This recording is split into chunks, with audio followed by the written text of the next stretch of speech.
தமிழடியன் சொந்தங்கள் அனைவருக்கும் வணக்கம். மார்ச் மாதம் 31 2025 திங்கட்கிழமை இன்றைய நாளுக்கான முக்கிய செய்திகளுடன் உங்களை சந்திக்கின்றேன். இன்றைய நாளுக்கான முக்கிய செய்திகளாக ஈஸ்டர் குண்டு தாக்குதலுடன் சம்பந்தப்பட்ட முக்கியமான சூத்திரதாரிகளை அம்பலப்படுத்தப் போவதாக ஜனாதிபதி அனுரகுமார திசாநாயக்க அவர்கள் அதிர்ச்சியூட்டும் அறிவிப்பொன்றை வெளியிட்டிருக்கின்றார். அது குறித்து விரிவாக பார்க்க இருக்கின்றோம்.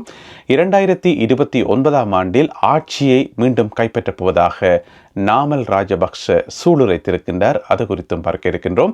அத்துடன் 2 இனவாதிகள் வெளியிட்ட இனவாத கருத்துக்களை பார்க்க இருக்கின்றோம். இந்த இனவாதிகள் எப்படி இனவாத கருத்துக்களை வெளியிட்டு சிங்கள மக்களை குழப்பிக் கொண்டிருக்கிறார்கள் என்பது சம்பந்தமாக பார்க்க இருக்கின்றோம். அத்துடன் இலங்கையில் அதானி குழுமத்தினுடைய செயல்பாடுகள் சம்பந்தமாக ஜனாதிபதி அனுரகுமார திசாநாயக்க அவர்கள் சில கருத்துக்களை வெளியிட்டிருக்கின்றார். அது குறித்து பார்க்க இருக்கின்றோம். பெண் சட்டத்தரணி ஒருவர் கைது செய்யப்பட்டிருக்கின்றார். அது குறித்தும் பார்க்க இருக்கின்றோம். இந்த செய்திகள் உட்பட மேலும் சில செய்திகளும் தகவல்களும் இன்றைய வீடியோவில் காத்திருக்கின்றன. அத்துடன் ஒரு முக்கியமான கேலி சித்திரமும் இருக்கிறது.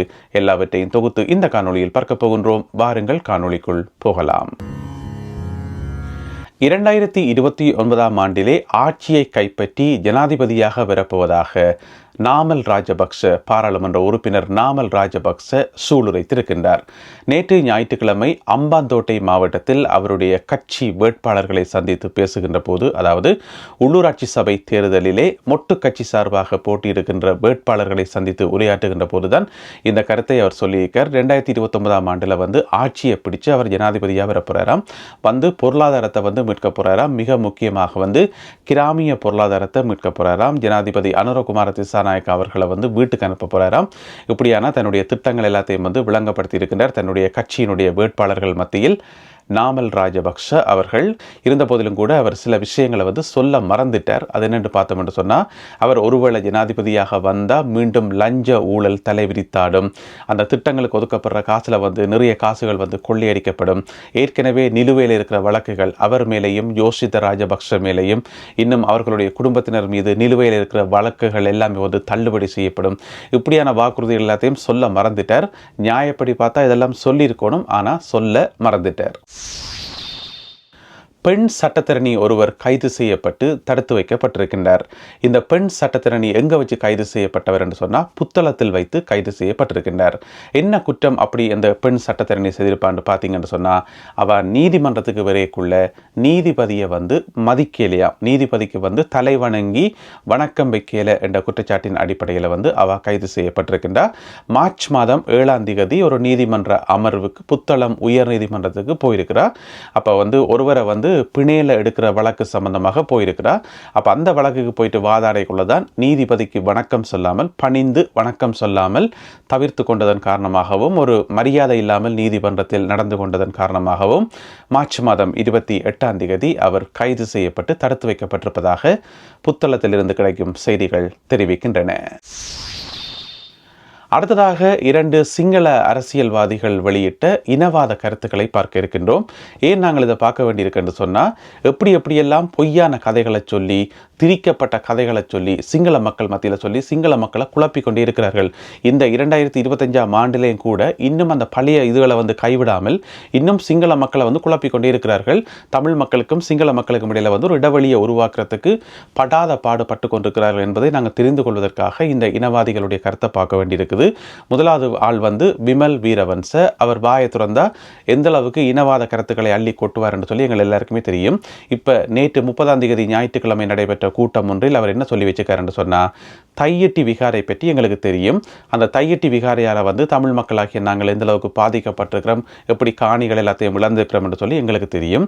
ஆனா அவர் என்ன சொல்லி வச்சிருக்கார் என்று சொன்னா, சிங்கள மக்கள் மத்தியில போயிட்டு அந்த தையிட்டி விகாரையும் அதனை சூழ இருக்கின்ற ஏராளமான காணிகளும் அந்த விகாரை சொந்தமான காணிகளாம். பல நூற்றாண்டுகளாக பாரம்பரியமாக அங்கே பௌத்த கோயில் இருந்ததாம். ஆனால் தமிழ் மக்கள் என்ன செய்திக்கணும் என்று சொன்னா, போலியான காணி உறுதி பத்திரங்களை கொண்டு போய் காட்டி அந்த காணிகளை பிடிச்சு வச்சிருக்கணுமா. அதாவது அந்த விகாரைக்கு சொந்தமான காணிகளை வந்து தமிழ் மக்கள் பிடிச்சு வச்சிருக்கணுமாம். இன்னும் நிறைய போலியான ஆவணங்களை காட்டி மிச்ச காணிகையும் பிடிக்கிறதுக்கு முயற்சி செய்து கொண்டிருக்கணுமாம். அதை வந்து இராணுவம் வந்து வேடிக்கை பார்க்குதாம். அதோட வந்து தையிட்டி விகாரையில் நடக்கிற அந்த நிகழ்வுகளை வந்து தமிழ் மக்கள் குழப்பிக் கொண்டிருக்கணுமாம். அதோட அதுக்கு பாதுகாப்புக்கு அமர்த்தப்பட்ட இராணுவத்தினரை வந்து அங்கிருந்து வித்ரோ பண்ண சொல்லி இராணுவ தளபதி வந்து கட்டளையிட்டவராம். இது அரசாங்கத்தால் செய்யப்பட்ட ஒரு முயற்சி, ஒரு சதி முயற்சி என்ற மாதிரி சொல்லி வச்சிருக்கார். எனவே அரசாங்கம் சேர்ந்து இப்போ இருக்கிற அனுரகுமார திசாநாயக்க அரசாங்கமும் சேர்ந்து தையட்டி காணியை வந்து தமிழ் மக்கள் பிடிக்கிறதுக்கு ஒத்திசைவாக இருக்குது என்று சொல்லி அப்படியே ஒரு முழு பூசணிக்காயை சோத்துக்க மறைக்கிற மாதிரி பச்சை பொய் என்று சொல்லி வச்சுக்கிறார் விமல் வீரவன்ச அவர்கள். எங்களுக்கு தெரியும் விமல் வீரவன்ச வந்து ஒரு இனவாதி, இப்படியான கருத்துக்களை தான் வெளியிடுவார்னு சொல்லி. ஆனால் எங்களோட கஷ்டகாலம் என்னென்னு சொன்னால் அதை வந்து சிங்கள மக்கள் நம்புறது. கணிசமான அளவு சிங்கள மக்கள் அதை நம்பி அவற்றை கதையை நம்பி உண்மைதான் போலடக்கடை நம்பினா அதுதான் அந்த இனங்களுக்கு இடையிலான முருகலும் முரண்பாடுகளும் வாரத்துக்கான காரணம். அதுக்கு பிறகு தமிழ் மக்களுக்கு ஒரு தீர்வை கொடுக்க முற்படைக்குள்ள வந்து அதே சிங்கள மக்கள் வந்து எதிர்க்கிறது. இல்லை தமிழ் மக்கள் பொல்லாதவர்கள், அவர்களுக்கு தீர்வு கொடுக்க வேண்டாம்னு சொல்லி எதிர்க்கிறதுக்கு காரணமே இந்த மாதிரியான இனவாதிகள் தான். இங்கே என்ன சிக்கல் என்று சொன்னால் எங்களுக்கு இருக்கக்கூடிய அரசியல் நியாயங்கள், எங்களுடைய கோரிக்கைகள், எங்களுடைய உண்மையான கோரிக்கைகள் எதுவுமே வந்து சிங்கள மக்களுக்கு வந்து சரியான முறையில் சொல்லப்படுறது இல்லை. அவர்கள் கணிசமான நாட்கள் இன்னும் நிச்சொன்றிக்கணும் தமிழ் மக்கள் வந்து பிரிவினைவாதிகளாக இருக்கணும், பிரிவினையை கோரினம், இந்த மாதிரி தான் நிச்சொன்றிப்பினம் போல நடக்குது. அதுக்கு அடி அத்திவாரமே இந்த மாதிரியான விமல் வீரவன்ச மாதிரியான இனவாதிகள் தான். அடுத்த இனவாத கருத்தை சொல்லிக்கிறதாருன்னு பார்த்தீங்கன்னு சொன்னால் பாராளுமன்ற உறுப்பினர் தயாசிறி ஜெயசேகர அவரும் நிறைய இனவாத கருத்துக்களை அள்ளி கொட்டுறதில் வந்து சளைச்சவர்கள்ன்றது உங்கள் எல்லாருக்குமே தெரியும். இப்போ என்ன சொல்லி வச்சுக்காருன்னு சொன்னால் வெளிநாடுகளில் இருக்கக்கூடிய புலிகளினுடைய ஆதரவாளர்களால் இலங்கைக்கு வந்து பெரிய ஆபத்து வந்திருக்காம், அச்சுறுத்தல் வந்திருக்காம். ஆனால் இலங்கை வெளிவிவகார அமைச்சும் இலங்கை அரசாங்கமும் வந்து அதை கண்டும் காணாமல் விட்டுருக்குதாம். வெளிநாட்டில் இருக்கிற புலம்பெயர் தமிழ் மக்கள் விடுதலை புலிகளினுடைய ஆதரவாளர்களால் இலங்கைக்கு வந்து பாரிய அச்சுறுத்தல் வந்திருக்காம். இவர்கள் சொல்லித்தானாம் பிரித்தானிய அரசாங்கம் வந்து தடை விதிச்சிருக்காம்.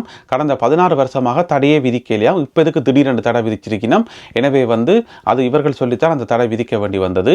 கடந்த 16 வருஷமாக இந்த பட்லந்தை பற்றி எந்த விதமான கதையும் வரையில, இப்போ எதுக்கு திடீரென்று அந்த கதையும் வந்திருக்கு? எனவே எல்லாத்தையும் கூட்டி கழிச்சு பார்க்கக்குள்ள இது அவர்களுடைய சதி முயற்சி தான். இதனால இலங்கைக்கு வந்து பெட்டியொரு அச்சுறுத்தல் வந்திருக்கு என்று சொல்லி சிங்கள மக்கள் மத்தியில் உரையாற்றும் போது தயாசிறி ஜெயசேகர அவர்கள் சொல்லியிருக்கின்றார். எனவே இந்த மாதிரியான ஆக்களை வச்சுக்கொண்டு எப்படி நாட்டில் வந்து தேசிய ஒற்றுமையை வந்து கட்டி எழுப்புறது, எப்படி தமிழ் மக்களாகிய எங்களுடைய நியாயங்களை வந்து சிங்கள மக்களுக்கு வந்து விளங்க வைக்கிறது, எப்படி? இலங்கையில் அதானி குழுமத்தினுடைய எதிர்கால செயல்பாடுகள் சம்பந்தமாக ஜனாதிபதி அனுரகுமார திசாநாயக்க முக்கியமான கருத்தொன்றை சொல்லியிருக்கார். என்னென்னு சொன்னால் உங்களுக்கு தெரியும் மன்னாரில் வந்து காற்றாலை மின்சார திட்டம் வந்து அதானி குழுமம் வந்து அமைக்க இருந்த போதிலும் கூட இப்பொழுது அந்த திட்டத்தை வந்து அவர்கள் கைவிட்டிருக்கிறார்கள். இந்த புதிய அரசாங்கத்துக்கும், அதாவது ஜனாதிபதி அனுரகுமார திசாநாயக்க தலைமையிலான இந்த புதிய அரசாங்கத்துக்கும் அதானி குழுமத்துக்கும் இடையில வந்த அந்த முரண்பாட்டுக்கான முக்கியமான காரணம் ரேட். அதாவது அதானி குழுமம் வழங்க இருக்கின்ற மின்சாரத்தினுடைய ஒரு யூனிட்டுக்கான ரேட். ஏற்கனவே இருந்த பழைய அரசாங்கம் ரணில் அரசாங்கம் ஒத்துக்கொண்டது எவ்வளோன்னு சொன்னால் ஒரு யூனிட்டுக்கு $8.26 என்று சொல்லி ஒத்துக்கொண்டது. ஆனால் புதிய அரசாங்கம் அனுரகுமார திசாநாயக்க தலைமையிலான இந்த அரசாங்கம் வந்து அந்த ரேட்டுக்கு ஒத்துக்கொள்ளல. அரசாங்கம் வந்து அதை விட குறைவான ஒரு ரேட் ஒன்று சொன்னது. அதாவது வந்து $4.57 அந்த ரேட்டுக்கு தான் எங்களுக்கு நீங்கள் மின்சாரம் தரணும் என்று கேட்டது.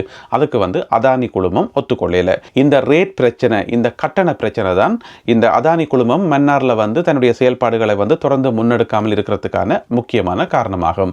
இது சம்பந்தமாக நேற்று ஜனாதிபதி அனுரகுமார திசாநாயக்க அவர்கள் மீண்டும் ஒரு கருத்தொன்றை சொல்லியிருக்கார். என்னென்னு சொன்னால் அதானி குழுமம் வந்து செயல்படலாம், மன்னாரில் வந்து காற்றாலைகளை அமைக்கலாம், எந்த விதமான பிரச்சனையுமே இல்லை. ஆனால் நாங்கள் சொல்கிற ரேட்டுக்கு மின்சாரம் தரணும், இதுதான் நிபந்தனை. அதை விட்டுட்டு அதிகமான தொகை எங்களால் தர முடியாது. நாங்கள் சொல்கிற ரேட்டுக்கு நீங்கள் தந்தால் நீங்கள் எப்போவும் வந்து உங்களுடைய பணிகளை வந்து ஆரம்பிக்கலாம், இதில் நாங்கள் உறுதியாக இருக்கிறோம் என்று சொல்லி மீண்டும் ஒரு தடவை அழுத்தம் திருத்தமாக ஜனாதிபதி அனுரகுமார திசாநாயக்க அவர்கள் சொல்லியிருக்கின்றார். நேற்று நடந்த கூட்டத்தில் அவர் சொன்னது வந்து மிக முக்கியமான ஒரு பாயிண்டாக பார்க்கப்படுது. ஏனென்று சொன்னால் அடுத்த கிழமை வந்து இந்திய பிரதமர் நரேந்திர மோடி அவர்கள் இலங்கைக்கு வாரார். அடுத்த கிழமை என்ன, அது இந்த கிழமை தான், இந்த வெள்ளிக்கிழமை வாரார். எனவே இந்திய பிரதமர் நரேந்திர மோடி அவர்கள் இலங்கைக்கு வரும்போது அதானி குழுமம் சம்பந்தமாக அவர் பேசுவார். அதானி குழுமம் காற்றாலை மின்சாரத்தை மன்னாரில் அமைக்கிறதுக்கு அவர் அழுத்தங்கள் கொடுப்பார் என்று சொல்லி பரவலாக எதிர்பார்க்கப்படுது. எனவே அப்படியான ஒரு சூழ்நிலையில் அவர் வர்றதுக்கு ஒரு 5 நாள் இருக்கிற அந்த கேப்பில் வந்து ஜனாதிபதி அனுரகுமார திசாநாயக்க அவர்கள் மீண்டும் அழுத்தம் திருத்தமாக சொல்லியிருக்கின்றார். எங்கட ரேட்டுக்கு ஒத்து வந்தால் மட்டும்தான் மன்னாரில் வந்து அதானியினுடைய காற்றாலை மின்சார திட்டம் அமைக்கப்படுமே ஒழிய மற்றும்படி அதற்குரிய அனுமதியை நாங்கள் வழங்க மாட்டோம் என அவர் சொல்லியிருக்கின்றார். ஈஸ்டர் குண்டு தாக்குதலுடன் சம்பந்தப்பட்ட குற்றவாளிகள், அதனுடன் தொடர்புபட்ட தனிநபர்கள், அந்த தாக்குதலுக்கு பின்னணியில் இருந்தவர்கள் போன்றவர்கள் வந்து அம்பலப்படுத்தப்படுவார்கள் என ஜனாதிபதி அனுரகுமார திசாநாயக்க அவர்கள் வாக்குறுதி கொடுத்திருக்கின்றார். உங்களுக்கு தெரியும், அடுத்த மாதம் ஏப்ரல் மாதம் 21ஆம் தேதி வந்தால் ஈஸ்டர் குண்டு தாக்குதலினுடைய நினைவு நாள் வரும். எனவே அந்த நினைவு நாளுக்கு முதல் ஏப்ரல் மாதம் 21ஆம் தேதிக்கு முதல் இதோட சம்பந்தப்பட்ட குற்றவாளிகள் வந்து அம்பலப்படுத்தப்படுவார்கள் என ஜனாதிபதி அவர்கள் வாக்குறுதி கொடுத்திருக்கின்றார். இது வந்து அரசியல் வட்டாரங்களில் ஒரு பரபரப்பை உருவாக்கி இருக்கிறது.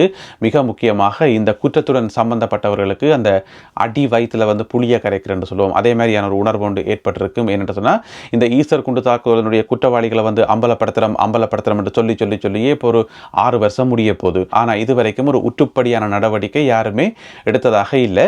ஜனாதிபதி அனுரகுமார திசாநாயக்க அவர்களும் ஏற்கனவே வாக்குறுதி கொடுத்திருந்தவர் இந்த குற்றவாளிகள் வந்து அம்பலப்படுத்தப்படுவார்கள் என்று சொல்லி. இப்போ பார்த்தீங்கன்னு சொன்னால், நேற்று நடைபெற்ற ஒரு கூட்டத்தில் வந்து மீண்டும் ஒரு தடவை அதை உறுதிப்படுத்தி இருக்கின்றார். எனவே ஏப்ரல் மாதம் 21ஆம் தேதிக்கு முதல் முக்கியமான ஒரு அதிர்வலைகள் ஏற்படும் என்று சொல்லி, இலங்கை அரசியலில் மிக முக்கியமான அதிர்வலைகள் ஏற்படும் என்று சொல்லி நாங்கள் எதிர்பார்க்கலாம்.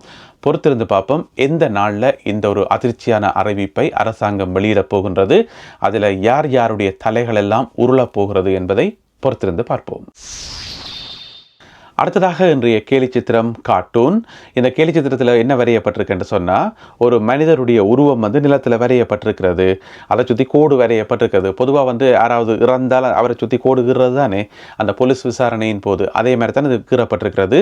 சுத்தவரை எல்லோ டேப் வந்து அடிக்கப்பட்டிருக்கிறது. எனவே அதில் நடுவில் எழுதி கிடக்குது பட்லந்து சொல்லி. எனவே பட்லந்த வதை முகாம் அல்லது பட்லந்த படுகொலை சம்பந்தமான ஒரு விசாரணை நடக்க இருக்குது என்பதை அது காட்டுது. ஆனால் அதுக்கு மேலே பார்த்தீங்கன்னு சொன்னால், அதை விட மிகப்பெரிய ஒரு மனித உருவம் ஒன்று வரையப்பட்டிருக்கிறது. அதை விட மிகப்பெரிய ஒரு வன்முறை ஒன்று நடைபெற்றதை காட்டுது. அதில் கிடக்குது அதர் ஹியூமன் ரைட்ஸ் வயலேஷன்ஸ் என்று சொல்லி. எனவே பட்லந்தில் வந்து எல்லாருடைய கவனமும் இருக்கும்போது அதை விட பெரிய ஹியூமன் ரைட்ஸ் வயலேஷன்ஸ் எல்லாம் இலங்கையில் நடந்திருக்கு தானே, அதை குறிக்குது இந்த கேலி சித்திரம். எனவே இதை பார்க்கும்போது உங்களுடைய கருத்துக்கள் என்ன என்பதையும், இன்றைய காணொளியில் பகிர்ந்து கொள்ளப்பட்ட செய்திகள் குறித்த உங்களுடைய கருத்துக்களையும் மறக்காமல் கீழே எழுதுங்கள். மீண்டும் இன்னும் ஒரு காணொளியில் உங்களை சந்திக்கின்றேன். அதுவரை நன்றி, வணக்கம்.